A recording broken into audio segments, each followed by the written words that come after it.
आज हम बात करेंगे सैलरी की थ्योरी पे कि सर क्या इनकम कमाने के कई तरीके होते हैं। हर वीडियो के स्टार्ट में मैं बोलता हूँ इनकम टैक्स में 5 तरीके होते हैं। सबसे एक आसान तरीका जो लगता है अधिकतर व्यक्तियों को वो लगता है जॉब करना।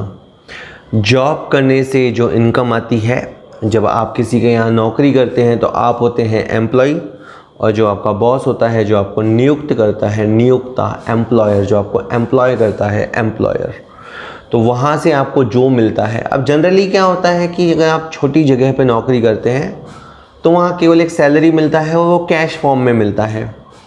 लेकिन आप फिर बोलेंगे कि सैलरी चैप्टर के लिए इतना कैलकुलेशन करने का क्या ज़रूरत है। जो सैलरी मिलेगी, जैसे 10,000 रुपये महीना है तो 1,20,000 साल का हो गया, और 30,000 महीना है तो 3,60,000 साल का हो गया। जितना भी है, लाख रुपये महीना भी है तो भी 12 महीने का 12 लाख हो गया। अब उसमें कैलकुलेशन क्या करना है?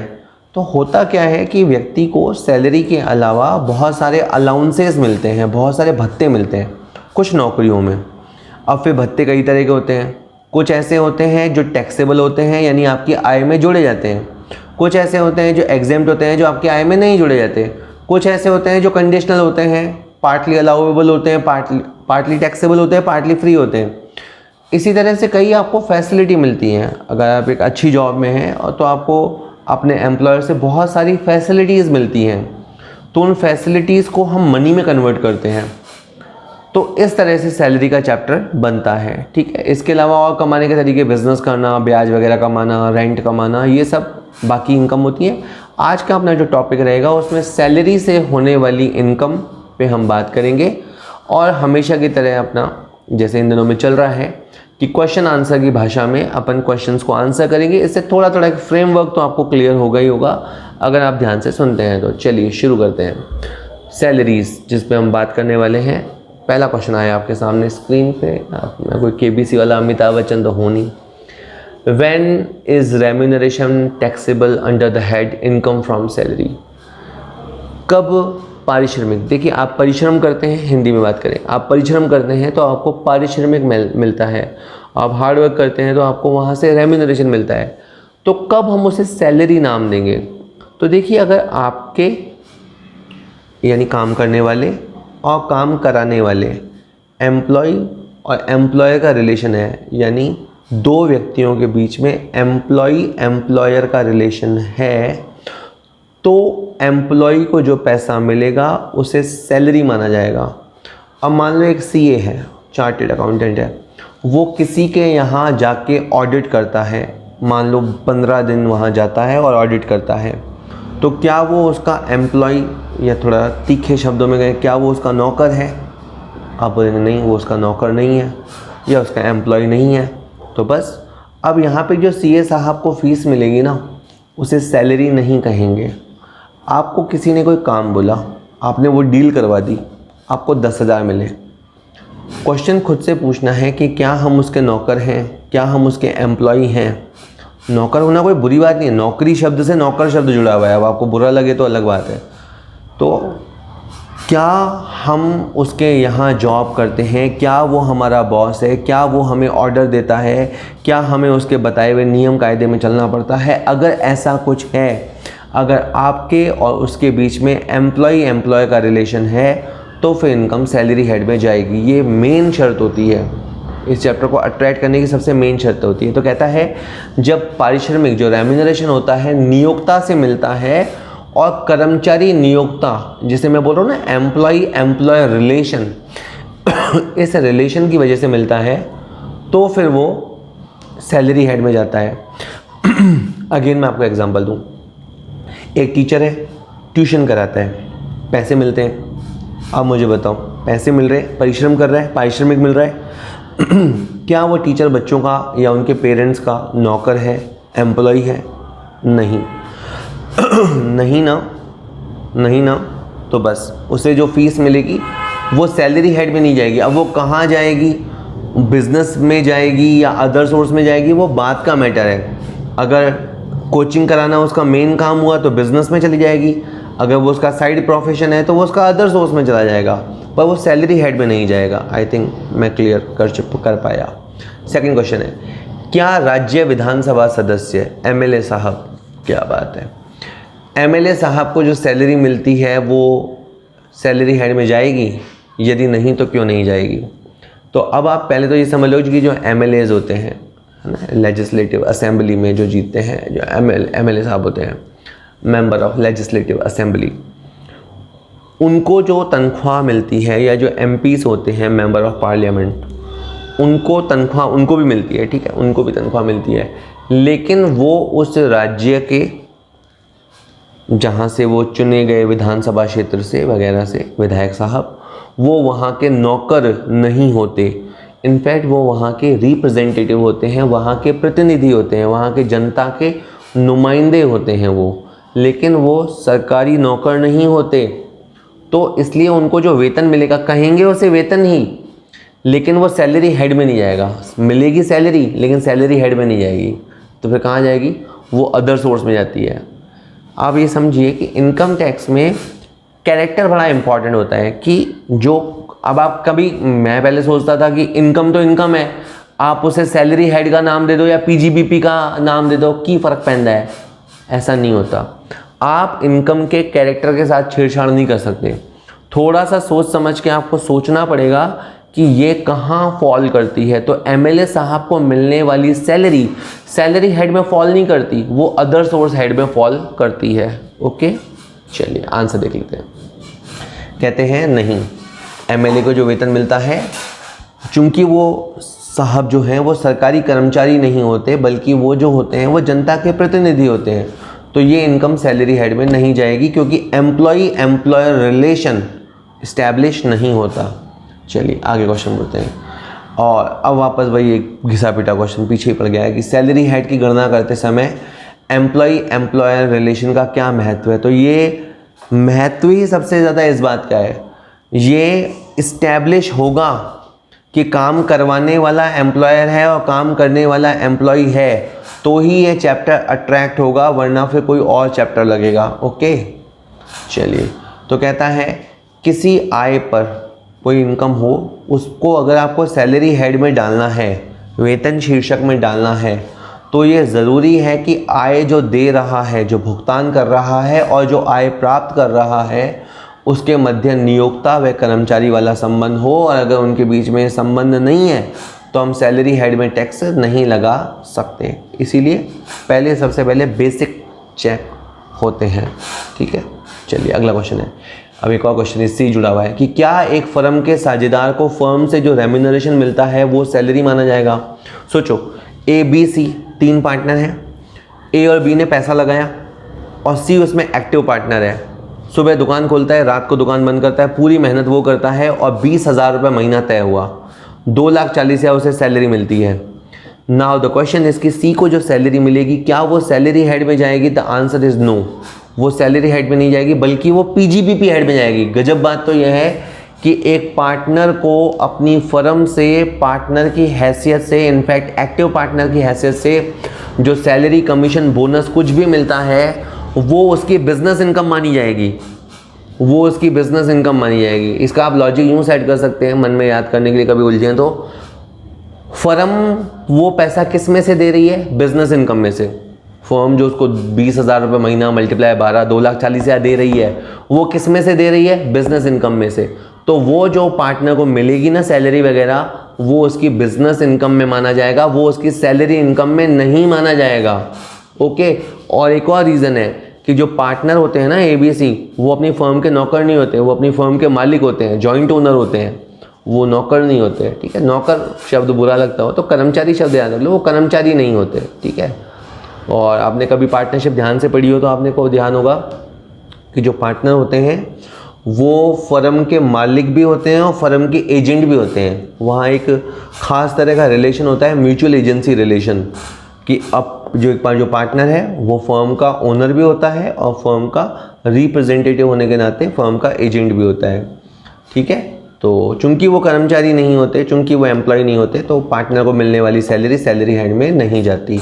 चलिए नेक्स्ट क्वेश्चन है, वेतन की कर योग्य आय की गणना करने में अग्रिम वेतन का क्या व्यवहार किया जाता है? तो बहुत ही एक अच्छा क्वेश्चन है प्रैक्टिकल लाइफ का। इनकम टैक्स तो प्रैक्टिकल लाइफ में काम आने वाला है, बशर्ते आप इनकम कमाते हैं तो।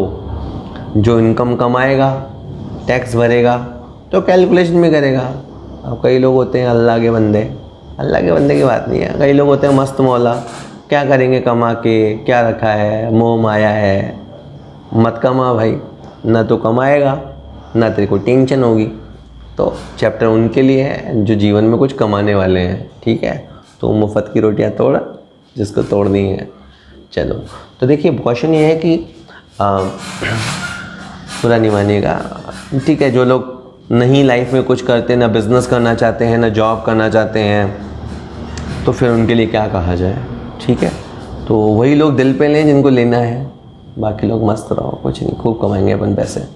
क्वेश्चन है कि एडवांस सैलरी का क्या होता है। तो देखिए अगर कोई व्यक्ति है 12 महीने का मान लीजिए वर्ष है, एक बार फिर याद दिलाऊंगा, अभी चल रहा है 20-21, तो हमारा जो ग्रेजुएशन का ईयर था वो था 19-20, तो फाइनेंशियल ईयर कौन सा है 18-19। मान लो किसी ने 18-19 में 30,000 की जॉब करी, तो 12 महीने में कितना हुआ 3,60,000। उसको थोड़े पैसे की ज़रूरत थी तो उसने 2 महीने की एडवांस सैलरी ले ली, यानी 60,000 एडवांस ले लिए, तो 360,000 तो उसकी खुद की सैलरी है और 60,000 advance salary. Now the question is कि इनकम टैक्स में जब कैलकुलेशन होगी तो इनकम को 3,60,000 माना जाएगा या 4,20,000 माना जाएगा। तो यहाँ गज़ब की बात यह है कि 4,20,000 इनकम मानी जाएगी। यानी जो एडवांस सैलरी है वो अगर आपने रिसीव कर ली है, ऑब्वियस सी बात है एडवांस सैलरी बोल ही रहे हैं, तो आपने वो रिसीव कर ली है तो वो आपकी मेन सैलरी में जोड़ी जाएगी। यहाँ आपका अकाउंटेंसी का रूल फेल हो जाता है। अकाउंटेंसी में क्या होता है, जितना हम कमाते हैं अक्रूड इनकम, जितना नहीं कमा पाते अनअर्न्ड इनकम कॉन्सेप्ट चलता है। यहाँ ऐसा नहीं है, सैलरी हेड में रिसिप्ट या अक्रूवल का कॉन्सेप्ट चलता है। अगर आपने फिगर को रिसीव कर लिया, if you received the amount from employer, वो आपकी सैलरी में जुड़ेगा। लेकिन अब आप अगर ये सोचते हैं कि अगले साल भी 12 महीने की सैलरी जाएगी, तो अगले साल ऐसा नहीं होगा। अगले साल फिर बंदा 10 महीने की सैलरी पे टैक्स भरेगा। इस साल उसने एडवांस उठा लिया तो इसलिए वो 4,20,000 की सैलरी पे जो भी टैक्स बनेगा वो भरेगा, लेकिन अगले साल फिर वो 10 माह की वेतन पे ही कैलकुलेशन करेगा। मैं अब इसका नियम पढ़ देता हूँ। क्वेश्चन ये है कि यदि वित्तीय वर्ष में, कि यदि किसी फाइनेंशियल ईयर में आपने अगले साल के लिए एडवांस सैलरी प्राप्त कर ली है तो वो आपकी सैलरी में जुड़ जाएगा, लेकिन अगले साल में वापस इसे हटा देंगे, ठीक। 14 इधर हो जाएंगे, 10 महीने उधर हो जाएंगे। अगला क्वेश्चन है छोटा सा, what do you mean by perquisite. अनुलाभ से आप क्या समझते हैं। किस्मत वाले होते हैं जिनको अनुलाभ मिलते हैं कि सर क्या, अरे भाई जैसे अगर आपने जॉब करी, एक तो जॉब मिल गई आज के टाइम में, तनख्वाह तो आपको कैश में मिल ही रही है, साथ ही साथ अगर आपको कुछ फैसिलिटीज़ मिलती है, जैसे आपको ऑफिस आने जाने के लिए कार दे दी, रहने के लिए मकान दे दिया, आपका एक हेल्थ कार्ड बनवा दिया, आप कहीं पे भी इलाज करवा सकते हो, आपको एक पास दे दिया कि आप किसी भी या एक पर्टिकुलर क्लब में जा सकते हो, अय्याशी करो, ऐसा कुछ अगर आपको दिया गया है तो उसे बोलेंगे फैसिलिटीज़, ठीक है भव्य। सो फैसिलिटीज़ जो होती है ना उसको हम बोलते हैं परक्विजिट। इसमें अगर आप खास बात देखें तो क्या हुआ, आपके हाथ में कैश नहीं दिया गया, आपको कार की चाबी दे दी गई कि कार में घूमो, आपको क्लब का पास दे दिया गया, हेल्थ कार्ड दे दिया गया, रहने के लिए घर दे दिया गया, तो नॉन मॉनेटरी गैर मौद्रिक रूप में दिए जाते हैं। अब इसको सुन लेते हैं अपन। कहता है अनुलाभ शब्द के अंतर्गत एक कर्मचारी को अपने नियोक्ता से प्राप्त सुविधाओं व लाभों को शामिल किया जाता है, चाहे भले ही नियोक्ता ने सुविधाएं स्वेच्छा से दी हों अथवा किसी अनुबंध के अंतर्गत दी हैं। हो सकता है कि जब हम ज्वाइन कर रहे थे तब हमें ये बता दिया था कि आपको कार मिलेगी, रहने के लिए घर मिलेगा। हो सकता है कि ऐसा कुछ तय नहीं हुआ था, लेकिन कुछ दिन हमने काम किया, एक दिन खुश हो गए, सेठ जी ने अपनी घड़ी उतारी, कोई राजा महाराजा टाइप अपना हार उठा के तुम्हारे को दे दिया, तुम्हें पहना दिया, ऐसा कुछ होता नहीं है, लेकिन उसने कोई आपको गिफ्ट कर दिया तो स्वेच्छा से दिया, तो इसे अपन क्या बोलेंगे, अनुलाभ, परक्विजिट, ठीक है जी। चलिए अगला क्वेश्चन है, ओह ज्ञान की बात आई है। कुछ आरंभ करने के लिए आपका महान होना आवश्यक नहीं है, लेकिन महान होने के लिए आपका कुछ आरंभ करना अत्यंत आवश्यक है, ठीक है। बहुत इंपॉर्टेंट बात है, मैंने बहुत नज़दीक से इसको महसूस किया है। मैं, आप समझते हैं सब, फिर भी मैं बोल देता हूँ ये मान के कि आप छोटे स्टूडेंट हैं और बड़े गुरुजनों का आप आदर करते हैं, ऐसा मान के कि भाई मैं बोलूँगा तो सुनेंगे। देखिए कई बार क्या होता है कि अपन लगता है कि पहले अपन सारा सीख जाएं, अपन परफेक्ट हो जाएं, फिर मैदान में उतरेंगे हम, ठीक है। इसकी ज़रूरत नहीं है। आप थोड़ा सा सीख के शुरू कर दीजिए, परफेक्शन आता जाएगा, ठीक है। तो स्टार्टिंग में आपको ग्रेट होने की ज़रूरत नहीं है, आप स्टार्ट कर दीजिए तो आप ग्रेट हो जाएंगे, हो जाने के चांस हैं, but you need to start. आप सोचो मैं सारा टैक्स का काम सीख लूँ फिर ऑफिस डालूँगा, मैं ग्रेट बन जाऊँ फिर सीखूँगा, शायद बहुत लेट हो जाएगा उसमें। आप थोड़ा सा सीख के शुरू कर दीजिए, धीरे धीरे आप ग्रेटनेस की तरफ चले जाएंगे। तो लाइफ में फंडा आप याद रखना, थोड़ा सा सीख के शुरुआत कर देना, परफेक्शन के चक्कर में मत रहना, ठीक है। शुरुआत करना इज़ द की। मैं बहुत साल तक यूट्यूब पे नहीं आया केवल ये सोच के कि मैं एक बार सीख जाऊँ, पतला हो जाऊँ, ये हो जाऊँ, गोरा हो जाऊँ, फिर शुरू करूँगा तो उससे नहीं होता, ठीक है जी। चलिए नेक्स्ट, ऐसी 2 चल संपत्तियों के नाम लिखिए जो निजी उपयोग के लिए दी जाने पर भी कर मुक्त होती हैं। ऐसी 2 मूवेबल असेट के नाम लिखिए जो निजी उपयोग के लिए दी जाने पर भी कर मुक्त होती है, ठीक है। मैं इसमें पहले रिलेटेड रूल बताता हूँ। मान लो अगर कोई एम्प्लॉयर है, सेठ जी बोल देता हूँ, और एक काम करने वाला है। अगर कोई सेठ जी अपने एम्प्लॉय को कार दे देते हैं कि तू कार का पर्सनल इस्तेमाल कर, तो एक राशि कैलकुलेट करेंगे और वो राशि सैलरी की में जोड़ दी जाएगी। और क्लियर बोल रहा हूँ, एक सेठ जी ने अपने एम्प्लॉय को कार दे दी और कहा कि तू कार का पर्सनल यूज़ कर, और कार पे उस वर्ष में 50,000 का खर्चा हुआ, तो ये 50,000 रुपये एम्प्लॉय की सैलरी में जोड़ दिया जाएगा। जोड़ दिया जाएगा का मतलब फिर उस पर टैक्स लगेगा, ठीक है। लेकिन कार की जगह अगर मैं कंप्यूटर वर्ड यूज़ करूं कि अगर एक सेठ जी ने अपने एम्प्लॉय को कंप्यूटर या लैपटॉप, कंप्यूटर डेस्कटॉप या लैपटॉप दे दिया, तो मूवेबल एसेट्स है, और उसे पर्सनल यूज़ के लिए दी कि तू आराम से, तेरे को जो करना है कर, ऑफिस का काम करने की ज़रूरत नहीं है, तो मस्त रहे, लैपटॉप पे पिक्चरें देख, बस खुश रहा कर, तो ये सुविधा एग्जेम्प्ट होगी। इसी तरह टेलीफोन फैसिलिटी दे दी एम्प्लॉयर ने अपने एम्प्लॉय को, और वो टेलीफोन कह दिया तेरे को पर्सनल यूज़ कर सकता है, तू आराम से मोबाइल यूज़ कर बिंदास, सेलुलर फ़ोन की सुविधा दे दी, तो ये एग्जेम्प्ट है। तो ये आपको नियम याद रखना पड़ेगा कि अगर एक एम्प्लॉयर अपने एम्प्लॉय को कंप्यूटर या लैपटॉप की सुविधा देता है या टेलीफोन या मोबाइल की सुविधा देता है प्योर पर्सनल यूज़ के लिए, तो भी वो एग्जेम्प्ट होगा। एग्जेम्प्ट होने का मतलब क्या कि जैसे मोबाइल पे 2,000 का खर्चा हुआ, तो वो 2,000 रुपया एम्प्लॉय की सैलरी में नहीं जुड़ेगा। जब कोई फिगर सैलरी में जुड़ जाता है तो फिर टैक्स लगने के चांस होते हैं, तो उसको बोलते हैं टैक्सेबल चीज़, और नहीं जुड़ता तो उसे बोलते हैं एग्जेम्प्ट चीज़, ठीक है। अगला, अगेन बार बार थ्योरी पढ़ने के लिए थोड़ा से प्रैक्टिकल क्वेश्चन देखे हुए किए हुए होना ज़रूरी है, उससे जल्दी समझ आता है। एक वेतन पाने वाला कर्मचारी नियोक्ताओं द्वारा रखे गए जिस प्रोविडेंट फंड का सदस्य बन सकता हो उसके नाम बताइए। तो देखिए बहुत सिंपल है। तो प्रोविडेंट फंड जो होते हैं वो 3 तरह के होते हैं बेसिकली। एक होते हैं स्टैट्यूटरी प्रोविडेंट फंड, स्टैट्यूटरी वैधानिक भविष्य निधि। एक होते हैं रिकॉग्नाइज्ड प्रोविडेंट फंड जिसमें इनकम टैक्स कमिश्नर से परमिशन ली जाती है, प्रमाणित भविष्य निधि।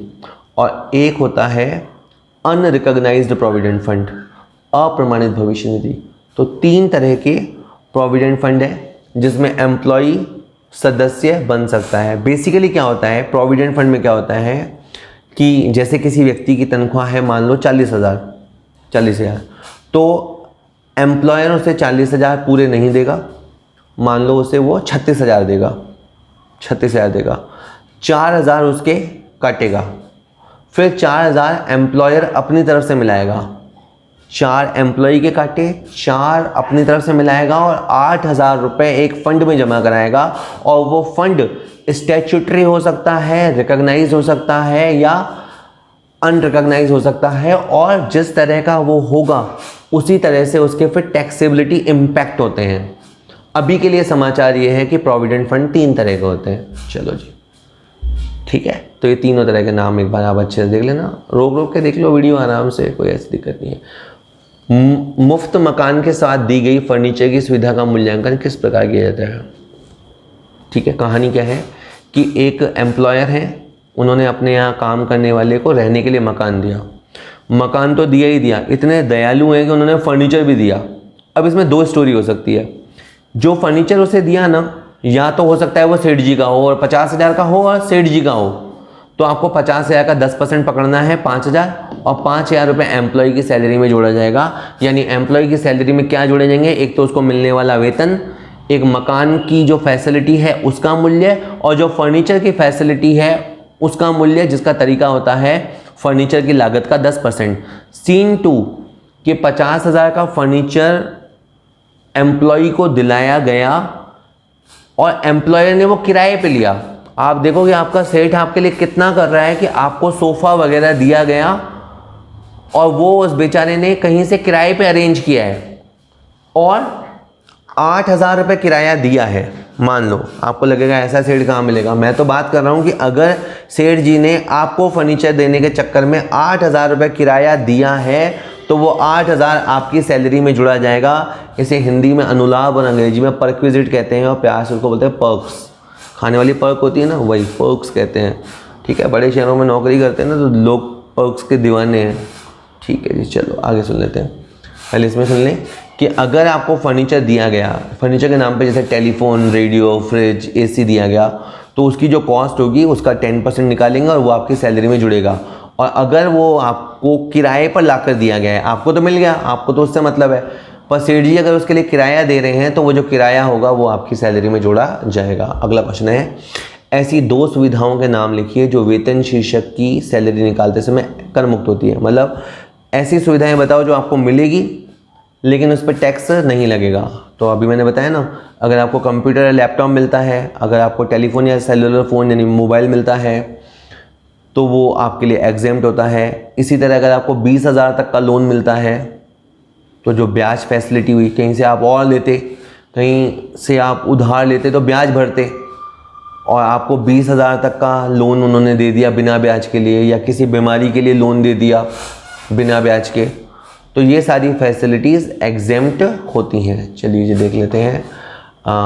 अगर आपको 20,000 तक का लोन दिया गया है, अगर आपको किसी बीमारी के लिए लोन दिया गया है और ब्याज नहीं लिया गया है, तो ये फैसिलिटी एग्जेम्प्ट है। अगर आपको कंप्यूटर या लैपटॉप दिया गया है, या आपको टेलीफोन या मोबाइल फ़ोन दिया गया है, और एक बीच में नियम ही आया था कि एम्प्लॉय को सुविधाएं दी जाएंगी और उसका टैक्स एम्प्लॉयर भरेगा, और ये फैसिलिटी भी एग्जेम्प्ट होगी। हाई फाई दे रहने दो बोले आप उसको। अगला सुन लो, ऐसे 4 भत्तों के नाम लिखिए जो व्यय की राशि तक एग्जेम्प्ट होते हैं। देखो, एम्प्लॉय को जो अपने बॉस है ना, एम्प्लॉयर, उनसे 3 तरह के भत्ते मिलते हैं। एक होते हैं टैक्सेबल। टैक्सेबल में तो आप समझो कि जितना मिलेगा वो आपकी तनख्वाह में जुड़ेगा। जैसे 5,000 मिला ना, तो 5,000 आपकी तनख्वाह में जुड़ेगा। ठीक है। एक होते हैं एग्जेम्प्टेड। एग्जेम्प्टेड में क्या होता है कि आपको 5,000 मिलेंगे, अगर आपने उसमें से 4,000 खर्च कर दिए, तो 4,000 खर्च कर दिए तो वो माफ़ हो जाएंगे, और बाकी जो 1,000 आपने बचा लिया वो आपकी तनख्वाह में जुड़ जाएगा। तो समझो मैं अब उसकी बात कर रहा हूँ कि ऐसे 4 भत्तों के नाम लिखिए कि अगर आप वो खर्च कर दोगे तो एग्जेम्प्ट हो जाएंगे। तो एक इसका सबसे बढ़िया एग्जाम्पल है यूनिफॉर्म अलाउंस। आपको यूनिफॉर्म के नाम पे मान लेते हैं 4,000 रुपये मिले, और आपने यूनिफॉर्म पे 3,500 खर्च किए। रियल लाइफ में तो बंदा 4,000 से ज़्यादा खर्च हुआ ऐसा बोल देता है, बट मान लेते हैं कि एम्प्लॉय ईमानदार है और कहता है कि सर मेरे तो 3,500 खर्च हुए, तो 500 बच गए ना, ये 500 आपके तनख्वाह में जुड़ जाएंगे। जो 3,500 आपने खर्च कर दिए वो आपके एग्जेम्प्ट हो जाएंगे। तो अब मैं नाम बताने वाला हूँ, यूनिफॉर्म अलाउंस, ट्रैवलिंग अलाउंस, ये सब नाम अब आ रहे हैं आपके सामने। Uniform allowance, travelling allowance, helper allowance, academic allowance, ये राशियाँ ऐसी हैं, ये आपको बॉस से मिलेंगी। ठीक है, और आप इन पे पैसा खर्च करोगे। अगर आप खर्च कर दोगे ना तो कुछ नहीं होगा, कुछ नहीं होगा, मतलब आपकी सैलरी में कुछ नहीं जुड़ेगा। लेकिन अगर तुम इसमें से पैसा बचा लोगे ना, तो जितना बचा लोगे वो आपकी सैलरी में जुड़ जाएगा। ठीक है, चलो आगे। चलिए जी, आगे है बाल शिक्षण भत्ता किस सीमा तक कर मुक्त होता है? कर मुक्त, ठीक है। Children education allowance. Children education allowance 100 रुपया पर महीना पर बच्चा, 100 रुपया पर महीना पर चाइल्ड, 2 बच्चों तक एग्जेम्प्ट होता है। मान लीजिए एक बंदा है, उसके 2 बच्चे हैं और 150 रुपये उसे मिलता है। पहले बच्चे के लिए 150 रुपये कौन देता है? बॉस देता है। क्यों देता है? पढ़ाई बच्चों की चलती रहे इसलिए देता है। तो 150 में से 100 माफ़ हो जाएगा, माफ़ यानी एग्जेम्प्ट हो जाएगा, और बाकी 50 रुपये आपकी तनख्वाह में जाएगा। ऐसे ही दूसरे बच्चे का भी आप 100 लेस हो जाएगा और 50 आपकी तनख्वाह में जाएगा। बाय द वे आपके 3 बच्चे होते और तीसरे बच्चे के लिए भी 150 रुपये वो देता, तो ये 150 पूरा आपकी तनख्वाह में जुड़ जाएगा, क्योंकि 100 रुपया पर महीना पर चाइल्ड का लिमिट होता है। ठीक है, ये बहुत पुराने ज़माने की लिमिट है, इसको बढ़ाया जाना चाहिए, क्योंकि आजकल 100 रुपये पर महीने में कौन से बच्चे की पढ़ाई हो पाती है। चलिए, ओह एक और ज्ञान की बात, कुछ ज़्यादा ही आ रही है। आप अपना भविष्य नहीं बदल सकते, लेकिन आप अपनी आदतों को बदल सकते हैं, और निश्चित रूप से आपकी आदतों से आपका भविष्य बदल सकता है। डेफिनेट बात है। फ्यूचर के साथ कमाल की बात पता है क्या है? फ्यूचर एक साथ नहीं आता, फ्यूचर धीरे धीरे आता है, ग्रेजुअली आता है, धीरे धीरे आता है। हर एक दिन और एक दिन वो फ्यूचर बन जाता है। आपको अपनी आदतें अच्छी करनी पड़ेंगी अगर आपको सफलता चाहिए तो। ठीक है, अगर आपको लाइफ में कुछ करना है पहले ये आपके चुल मचनी चाहिए कि मुझे लाइफ में कुछ करना है। आपके अगर अंदर ये कीड़े ही नहीं है कि मेरे को कुछ करना है, तो फिर आपके लिए ये बातें नहीं है। अगर आपको लाइफ में कुछ करना है, सक्सेस पानी है, तो फिर कुछ फिक्स रूल्स होते हैं, उन पे चलना होता है। कुछ आदतें होती हैं जिनको पालना होता है, वो आदतों पे आप चलो, बाकी डेस्टिनी अपने आप चेंज हो जाएगी। ठीक है जी, लोड मत लिया करो, ज्ञान सुन लिया करो, ठीक लगे तो सुन लिया, अप्लाई कर लिया, नहीं तो कोई बात नहीं, स्किप कर लिया करो। वीडियो में बढ़िया स्किप करो, साला ज्ञान सुनना ही नहीं है, हम खुद ही बहुत बड़े ज्ञानी हैं। जयपुर से विधानसभा के सदस्य को 2 लाख रुपए वेतन के रूप में मिलते हैं, बताइए कि सैलरी हेड के अंदर कितनी राशि आएगी? जी 0 आएगी। एमएलए साहब को सैलरी मिली, तो इसने क्वेश्चन ही पूछा सैलरी में कितनी जाएगी, तो सैलरी में जाएगा 0। ये पूरा का पूरा फिगर जाएगा इनकम फ्रॉम अदर सोर्स में। ठीक है जी बेटा जी, nil. Since he is not a government employee, instead he is a representative of legislative assembly. This will be taxable under the income from other source act. ठीक है। कर्मचारी को नियोक्ता द्वारा वस्तु में दिया गया उपहार किस सीमा तक कर मुक्त होता है? तो 5000 लिमिट है। अगर आपका बॉस आपको कोई चीज़ देता है और उस चीज़ की कीमत 5000 तक है, तो आपकी सैलरी में वो नहीं जुड़ेगा, और अगर उस चीज़ की कीमत 6000 है तो 5000 लेस करके बाकी 1000 आपकी सैलरी में जुड़ेगा। ठीक है, तो 5000 तक का गिफ्ट एग्जेम्प्ट होता है। ठीक है, नेक्स्ट, कर्मचारी को नियोक्ता द्वारा निःशुल्क भोजन की सीमा किस सीमा तक कर मुक्त होती है? यानी सीन ये है कि एम्प्लॉय है, वो एम्प्लॉयर के पास जाता है और एम्प्लॉयर अपने खर्चे से उसे लंच कराता है, अपने खर्चे से उसे लंच डिनर कराता है, तो 50 रुपया पर डाइट एग्जेम्प्ट होता है। तो मान लो रेस्टोरेंट से खाना आता है और 70 रुपये का खाना आता है एक बार में, तो 50 रुपये तक माफ़ है, और बाकी जो 20 रुपये है ना वो टैक्सेबल हो जाएगा। मल्टीप्लाई कर देना जितने दिन आपने सर्विस दी या जितने दिन उसने आपको लंच बना के खिलाया, लंच मंगा के खिलाया।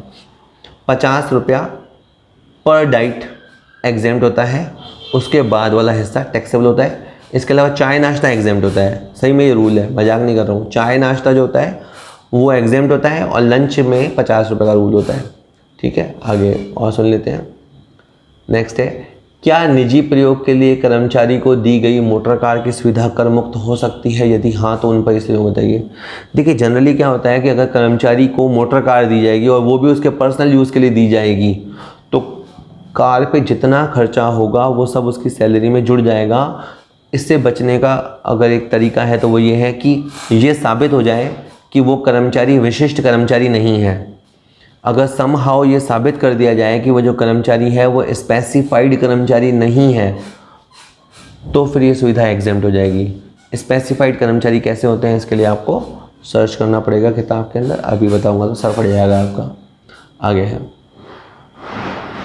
नेक्स्ट है, बिना ब्याज के ऋण की सुविधा कब कर मुक्त होती है? देखो बात समझो, आपका बॉस है, आप उसके पास गए, आपने लोन लिया, मान लो 50,000 का लोन लिया, आपका बॉस इतना अच्छा है कि उसने आपसे ब्याज भी नहीं लिया, तो सुनना, इनकम टैक्स में नियम कहता है कि 50,000 का ब्याज SBI की रेट से निकाला जाएगा। वापस सुनो, आप 50,000 का लोन बॉस से लेने गए, उन्होंने बिना ब्याज के आपको लोन दे दिया, आपको मज़े आ गए वो तो एक बात है, लेकिन इनकम टैक्स के कानून कहते हैं कि इस 50,000 का ब्याज SBI की रेट के हिसाब से निकाला जाएगा। उसमें लोन का पर्पस देखा जाता है कि लोन किस पर्पस से था, SBI से वो लोन लिया गया होता तो कितना ब्याज बनता, और जितना ब्याज बनता वो आपकी सैलरी में जोड़ा जाएगा। लेकिन अगर आपने लोन छोटा लिया है, अगर आपने लोन 20,000 तक का लिया है तो फिर ब्याज की सुविधा एग्जेम्प्ट है। या लोन आपने बड़ा लिया है लेकिन इनकम टैक्स के रूल्स में बताई हुई किसी बीमारी के लिए लिया है तो फिर ब्याज का कैलकुलेशन नहीं होगा और ना आपकी सैलरी में जोड़ा जाएगा। तो आप नियम ये याद कीजिए कि अगर एम्प्लॉय ने थोड़ा थोड़ा करके लोन लिया है और उसके लोन की राशि कभी भी 20,000 को क्रॉस नहीं करती है तो इस फैसिलिटी को जीरो माना जाएगा। और कुछ बीमारियां जो इनकम टैक्स के रूल 3A में बताई गई हैं, काफ़ी भयंकर बीमारियां हैं, कैंसर, एड्स, हीमोफीलिया वगैरह, उन बीमारियों के लिए अगर आपने लोन लिया है तो फिर ब्याज का कैलकुलेशन नहीं होता। इसका कितने पॉइंट और हैं? 2-3 पॉइंट और हैं। नियोक्ता द्वारा कर्मचारी के बच्चों को निःशुल्क शिक्षा की सुविधा कब और किस सीमा तक मुक्त होती है? पहले आप ये समझ लो, एक होता है शिक्षा भत्ता, एजुकेशन अलाउंस, उसमें लिमिट है 100 रुपया पर मंथ पर चाइल्ड। और एक होती है एजुकेशन फैसिलिटी, उसमें नियम है 1,000 रुपया पर महीना पर चाइल्ड, पड़ोसी स्कूल को देखकर। तो नियम ये है कि अगर एम्प्लॉयर एक स्कूल चला रहा है, उसमें एम्प्लॉय के बच्चे पढ़ रहे हैं, जिस तरह का वो स्कूल है वैसा ही एक पड़ोस में स्कूल देखो। अगर पड़ोस वाला स्कूल 800 रुपये फीस लेता है इसी तरह की पढ़ाई की तो ये सुविधा एग्जेम्प्ट हो जाएगी। अगर वो 1,200 रुपये लेता है तो ये सुविधा टैक्सेबल हो जाएगी। तो क्राइटेरिया क्या है? 1,000 रुपया पर मंथ। मैंने ढंग से नहीं समझाया, मैं फिर बोलता हूँ। अगर एम्प्लॉयर कोई स्कूल चला रहा है और वहाँ एम्प्लॉय के बच्चे पढ़ाई कर रहे हैं, दो बच्चे, तो ये सुविधा एग्जेम्प्ट होगी या टैक्सेबल होगी, इसके लिए पड़ोस के किसी उसी तरह के स्कूल को देखा जाएगा। अगर पड़ोसी स्कूल 1,000 रुपये तक चार्ज कर रहे हैं तो एग्जेम्प्ट होगा, और 1,000 से ज़्यादा चार्ज कर रहे हैं तो टैक्सेबल होगा। ठीक है। अगर एम्प्लॉय के बच्चों के अलावा कोई पढ़ रहा है वो तो टैक्सेबल होगा ही होगा। ठीक है। खुद के बच्चों में 1,000 रुपये का लिमिट है। ओके, चलिए ये आप इसको देख लीजिएगा। बस 2-3 क्वेश्चन और हैं। विश्वविद्यालय के प्रोफेसर को परीक्षक के रूप में विश्वविद्यालय से प्राप्त पारिश्रमिक किस शीर्षक में माना जाता है? क्यों? यूँ समझो कि आप किसी यूनिवर्सिटी में हो और प्रोफेसर हो तो वहाँ से आपको तनख्वाह मिलती है, वो तो आपकी सैलरी हेड में जाएगी, इसमें तो कोई कन्फ्यूज़न नहीं है। लेकिन प्रोफेसर साहब कॉपियाँ चेक करते हैं, कॉपियों को एग्जामिन करते हैं, उसका भी उनको कॉपी चेक करने का पैसा मिलता है। तो ये इनकम उनकी अदर सोर्स में जाएगी, ये इनकम उनकी सैलरी हेड में नहीं जाएगी, ये इनकम उनकी अदर सोर्स में जाएगी। क्योंकि जब वो एग्जामिनर की हैसियत से काम करते हैं तब एम्प्लॉय रिलेशन इस्टेब्लिश नहीं होता। ठीक है बेटा, चलिए। तो इसके बाद है खुशियाँ बनी बनाई नहीं मिलती, वो आपके स्वयं के कार्यों से उत्पन्न होती है। ठीक है जी। खुशियाँ ऑटोमेटिक मिल जाए, रेडीमेड मिल जाए, ऐसा नहीं होता। कुछ कर्म करने होते हैं, उनसे मिलती है। ठीक है, चलिए। स्वैट समता अंशों से आप क्या समझते हैं? तो यूँ समझिए कि एक कर्मचारी होता है, वो एक कंपनी में काम करता है, उसकी मेहनत से खुश होकर अगर कंपनी उसे सस्ते में शेयर देती है, अगर कर्मचारी अपनी मेहनत से कोई अच्छा काम करता है, कोई इंटेलेक्चुअल प्रॉपर्टी क्रिएट करता है, तब कंपनी अगर उसे सस्ते में डिस्काउंटेड रेट पे शेयर्स देती है तो उसे बोलते हैं स्वैट इक्विटी शेयर। स्वैट होता है पसीना, हिंदी में बोलते हैं स्वेद। तो इक्विटी शेयर जब पसीने के बदले, क्योंकि कर्मचारी पसीना बहाते हैं और अधिकारी पसीना बहाते हैं, तो उसके बदले में कंपनी जब सस्ते में शेयर देती है तो उसे बोलते हैं स्वैट इक्विटी शेयर। तो आप इसे यूँ समझो कि जैसे 70 रुपये बाजार भाव था और 70 रुपये की चीज़ आपको 30 रुपये में दे दी, तो आपको बेनिफिट कितने का हुआ? 40 रुपये का। और आपको ऐसे मिल गए 2,000 अंश, तो 40 × 2,000 अंश, तो आपको 80,000 का बेनिफिट हो गया ना। तो ये 80,000 रुपये आपकी सैलरी में जाएगा, सैलरी में इसे सुविधा के तौर पे माना जाएगा। तो स्वैट इक्विटी शेयर का डेफिनेशन देख लेना कि स्वैट इक्विटी शेयर से आशय है कि एक कंपनी द्वारा जो अपने एम्प्लॉयज़ हैं या जो डायरेक्टर्स हैं उनको या तो डिस्काउंट पे या कैश के अलावा किसी और चीज़ के बदले शेयर्स दिए जाते हैं। और क्यों दिए जाएंगे? बदले में कर्मचारी आपको कोई जानकारी देंगे या कोई इंटेलेक्चुअल प्रॉपर्टी देंगे या कोई वैल्यू एडिशन करेंगे, कुछ भी हो सकता है वो, ठीक है। और एक लास्ट क्वेश्चन है कि नियोक्ता द्वारा करदाता के संबंध में अधिवार्षिकी कोष सुपर एन्युएशन फंड किस सीमा तक एग्जेम्प्ट होता है? तो यूँ समझो कि आप जॉब करते हैं और आपका बॉस आपसे बहुत खुश है और वो 2 लाख रुपए एक फ़ंड में जमा कराता है, 2 लाख रुपए सुपर एन्युएशन फंड में, जो तुम्हारे बुढ़ापे में मिलेगा, वहाँ 2 लाख जमा कराता है। तो नियम ये है कि 1.5 लाख तक एग्जेम्प्ट हो जाएगा और बाकी 50,000 टैक्सेबल हो जाएगा। बाय द वे तुम्हारे बॉस ने उस सुपर एन्युएशन फंड में 1.25 लाख जमा कराया होता तो कोई दिक्कत नहीं थी। तो विंडो क्या है? 1.5 लाख की। 1.5 लाख तक वो जमा कराएगा तो एग्जेम्प्ट होगा, 1.5 लाख से ऊपर जो जमा कराएगा तो ऊपर वाला हिस्सा टैक्सेबल होगा।